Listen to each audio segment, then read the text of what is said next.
Whoa. Whoa. What an ending to this week in fantasy. What's up, Lost Boys? I had to do an emergency video tonight for us after that insane ending. We're going to get right into it right now for week 6. Cal takes down Pat by 0.25. You can't make this shit up. Pat's kicker misses an extra point. That costs him 1 point plus the -2, 3-point swing there. Then he misses a field goal, costs him another point plus the 4 that he would have had if he made it. We're talking like almost 8 points right there. He loses by 0.25. Cal then just needed one more catch from Dalton Kincaid, and he got it. He got it. Pat's guy ended up kicking the field goal to make it to within 0.25, but it wasn't a 40-yarder. It was a 30-yarder. He just needed it to be a 40-yarder. It was right there on the edge, and then the Jets had a personal foul call, pushed him up to even closer, which made it not even close to the 40-yard field goal. If the penalty was on the Bills, it would have pushed them back to a 40-yard field goal range. So much stuff happened in this game that swayed fantasy football this week and could sway for the rest of the season. I mean, this game was already going to be a tight one. Cal came in, down some points, needed Dalton Kincaid to outscore Pat's kicker. Now, they said at the beginning of the broadcast, windy weather, so it was already going to make really, really hard for the kickers tonight. But I mean, not this hard. You had Greg the leg, whatever. Greg no legs missed all the field goals tonight. Hopefully no one had him. Pat's kicker was missing 2 kicks, like I said. I mean, this week was in general crazy. We're going to start with this matchup already, as I have. I mean, Cal got a goose egg from Marvin Harrison, got a concussion, got him 0. Caleb Williams is having a coming out party. Insane game. Pat leaves Keenan Allen on the bench, so it had to be super bittersweet seeing his Bears scoring, but it was going to the guy that was on his bench, so it was killing him. I mean, the storylines in fantasy football, you couldn't write them any better. Pat got monster games from David Montgomery. Trey McBride finally had a coming out party. Pat has Brock Bowers and Trey McBride, 2 of the best tight ends in the league. They're doing really well for him. He desperately needs CMC to come back. In some case, his team he's starting Rico Dowdle. It's just he needs CMC, but it didn't matter. Cal barely pulls it out. Cal, who started the season 0-3. Pat, who started the season 0-3. Both of them were on 2-game win streaks, and it's 0.25. Pat is going to fall to 2-4. Cal gets to 500. I'm telling you guys, I've been saying it all season. Cal's team is scary. With Williams coming around, he has CJ Stroud, who's the man. When he gets back, Nico Collins, Bijan's starting to find his groove. Kenneth Walker's been a top 5 running back all year.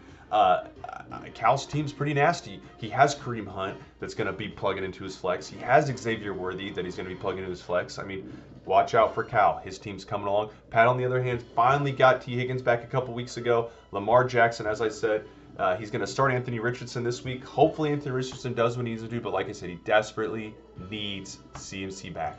The other insane game tonight, Justin versus Denny. I mean, we're talking Barreto, who also started the season 0-3, had a terrible draft, and look at his schedule. He faced Cass, beat him, shocking. Then he faced Josh, beat him, shocking. Then there's no way he could keep rolling. I mean, Denny was crushing it. Denny's 4-1. He's facing Barreto. It's Barreto's bye week. He had Mahomes on bye. He had Kelsey on bye. He had guys on bye. And there's like no chance. There's no chance. I think even before going into the week, Denny was already at like 71% chance to win even before we played any games. And boom, before you know it, this is a ball game. I mean, Barreto got a good start for Thursday Night Football. George Kittle got him 20 points. So that was definitely the way to start when your tight end gets you 20 points. On the flip side, like, Denny's team was rolling. This was not a bad matchup. One team scored 179, one team scored 165, but the big thing to talk about this week is Denny with the bad beat, getting James Cook gets ruled out an hour or 2 before game time.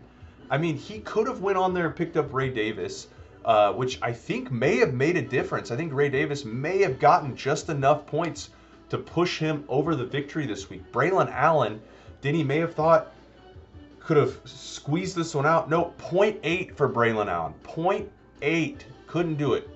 I think if Denny would have ran to the waiver wire, picked up James Cook's backup, might have got the win. I'll have to look at the points, but sucks for Denny when it comes to the actual matchups. Barretto's defying odds right now. Joe Burrow's coming around. He got him 20. Bo Nix somehow gets 20 points. I have no idea how.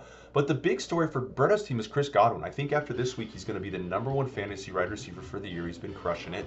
Chubba Bubba Bubba, another solid game. I mentioned the George Kittle. Alexander Madison, who's been awful this year, gets him a touchdown, 15 points. Austin Seibert, Brandon's little brother, coming in hot, kicker, 15 points. I mean, Barretto's just pulling these points out of his ass. He got a 0 from Alec Pierce. 0 from Alec Pierce. He still put up almost 180 points. Denny's been a rock star all season, been a bulldozer. He was in second place, 4-1, crushing it. And then boom, he made that trade with Jason. He's been rolling ever since then. Goff had that 25 points. Laporta finally had a 12 points on that long touchdown. Horse turd hair, 25 points. He got A.J. Brown back this week after bye and after the injuries. He got him 20 points. Deontay Johnson, I mean, Denny's wide receivers are just killing it. CeeDee Lamb, of all people, scored him the least amount of points. But Braylon Allen with 0.8, James Cook with 0, his two of the running backs combining for 0.8 points. That can happen, and that's ended up what cost Denny the week. Denny's going to fall to 4-2. Justin's somehow going to get to 500. That means Justin and Cal, both who started the season 0-3, now are 3-3. They're going to be fighting for that playoff spot. Pat falls to 2-4, like I mentioned, and Denny's going to fall at 4-2. He's still in a great spot. He has a ton of points. He has wins over the other guys, but insanely bad beat for Denny with James Cook. You saw how much the Bills were running tonight, but he takes the L. The next game we're going to look at was our game of the week. It was Josh versus Ryan. These two guys have been battling their whole careers, and Josh takes Ryan down. I mean, like I said, Ryan left the draft, not very good. Things were kind of looking good for him when it came to matchups. He started Austin Ekeler. They ruled out Brian Robinson, so Ekeler looked like he was going to get it. He started Tracy. They ruled out Devin Singletary. So all these backup running backs, the guys ahead of him, they ruled them out. Ryan was getting all these starters. He started Darius Slayton. They ruled out Neighbors. So all these guys, Ryan was starting. Everything was breaking his way. Chase Brown. What ended up happening?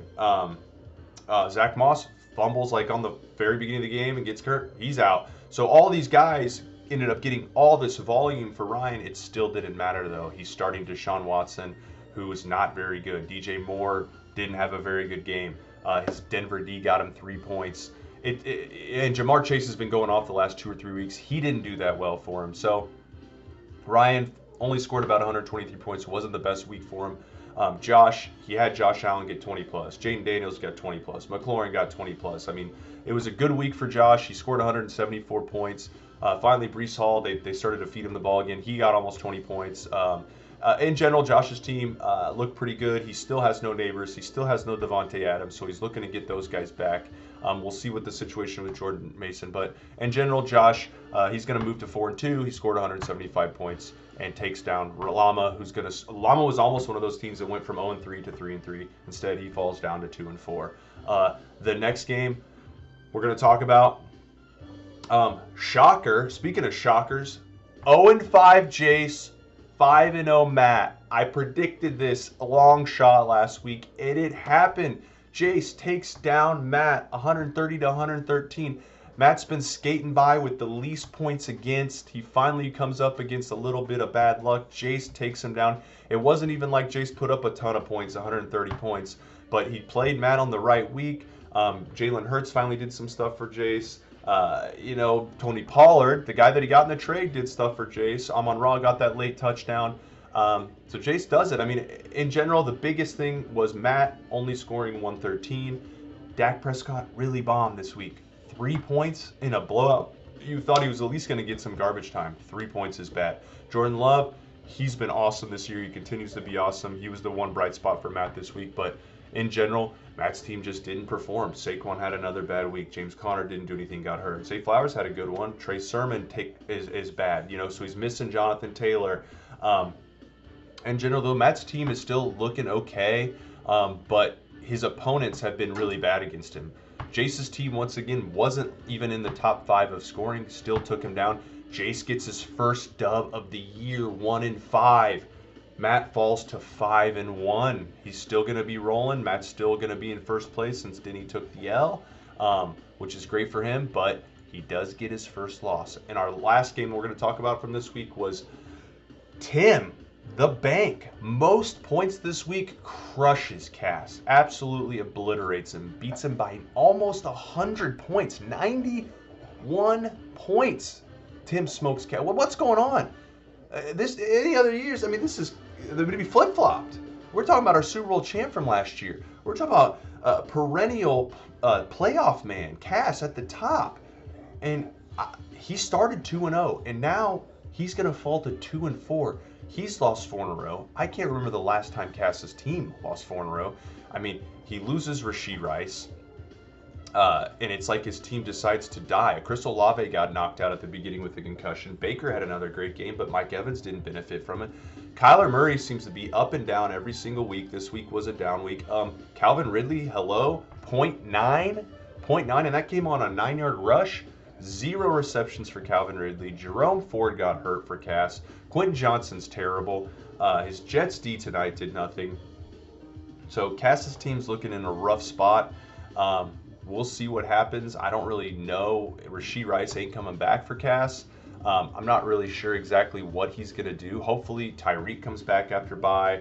Hopefully Aaron Jones comes back healthy after bye. I mean, this was a big bye week forecast, so he's going to get Kyren Williams. He's going to get Tyreek Hill. He's going to get Aaron Jones back. He might start Mark Andrews. He did a little bit better this week, but the thing about it is he's still injured.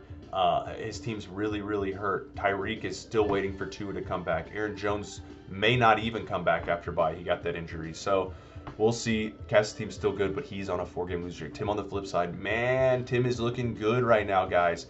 He put up 181 points without his best player going this week in JJ, which is absolutely insane.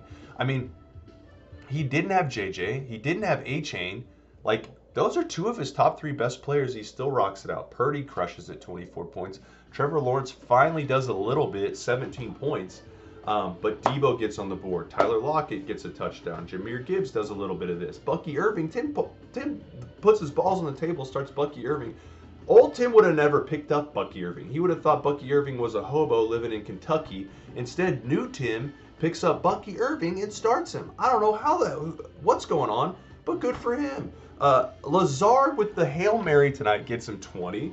Joe Mixon gets him 26. So Tim's pulling this shit out of his ass, and he's crushing it. 181 points. He's going to move to 4-2. Remember that one game he was 2 yards off from beating Matt, from being 5-1. If he would have beat Matt, he'd be 5-1 and been in first place right now. Also, this Monster flavor, Ultra Vice Guava, delicious, in case you guys are wondering. But Tim going to move to 4-2. After these standings come in, you're going to have Matt in first place at 5-1. Denny, 4-2. Josh, 4-2. Tim, 4-2. Josh is going to move up based on points, and it's looking like after that it'll be Denny and then Tim in that order. So those are your 4 playoff teams right now. And then you got a monster. Cass going to be 2-3, or 2-4. Pat's going to be 2-4. But then you have the Titty Sucker 4000 3-3. You got Barreto 3-3. I mean, the 5th and 6th spot are Cal and Barreto after starting out, and Cass is dropping, Ryan's dropping. So Jace is in last place still. He got his first win, but he's still in last. But this is anyone's game. I mean, those teams that are 4-2, and even Matt 5-1. Justin and Cal, especially Cal's team. I mean, both of them. Justin gets back Kelsey and Mahomes. So who knows? Insane week in fantasy, guys. Insane week. I'm hoping this next week is just as insane. Speaking of next week, let's get right into it. We got a lot of good games next week. Game of the week I'm going with Titty Sucker versus Roman. Roman just took an L this week, his first one. He's falls to 5-1, and there may not be a hotter team in the league right now than the Titty Sucker. He's going against Matt. It's going to be a tight one. He's going to have some guys. He does have some guys on bye. He does have Caleb Williams on bye. That'll affect his kicker's also going to be a bye. But like I said, he gets back Kareem Hunt. He gets back Xavier Worthy. He has Tank Bigsby that's going to get a start more often than not because of the injury to Travis Etienne. So Cal is going to be strong. Matt doesn't really have a lot of guys on bye. He has Dak Prescott, but he hasn't been doing much. He's going to start Justin Fields. Justin Fields has been an okay fantasy quarterback this year, so we'll see. I don't know. This is going to be a tight one, guys. I've been talking about how high I'm going to say the question's going to fall if Marvin Harrison Jr. plays. If Marvin Harrison Jr. is out, he has till Monday, so he has an extra day to get ready. If Marvin Harrison Jr. plays, I'm going to go with Cal. If Marvin Harrison Jr. is out, I'm going to go with Matt. So that's my prediction. I know that's kind of a cop-out, but it's going to be interesting to see. Really close game. That's going to be the game of the week. Next, speaking of red-hot teams, the other guy that's red-hot, Barreto, going to 3-3.